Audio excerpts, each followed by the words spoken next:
Algerian chef Mohammad চালা কুমড়োর ভেতরে সাজিয়ে পরিবেশন করছেন কুসকুস, সঙ্গে রয়েছে সি ফুড। অন্যদিকে আলজেরিয়ার অন্যতম পরিচিত খাবার চেকচোখা বানালেন শেফ তাউস মেগিত। প্রতিযোগিতায় দেশি বিদেশি ঐতিহ্যবাহী খাবার তৈরিতে চলছে রীতিমতো দক্ষতার লড়াই। থিম পুরনো দিনের স্বাদ।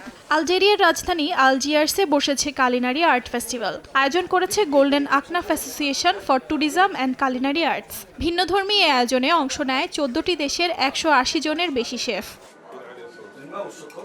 জুরি বোর্ডে আছেন সৌদি আরব, আলজেরিয়া সহ আরব বিশ্বের নামকরা শেফরা। তাদের কথায় এই উৎসব শুধু রান্নার নয়, বরং সংস্কৃতি বিনিময়ের এক জীবন্ত মঞ্চ।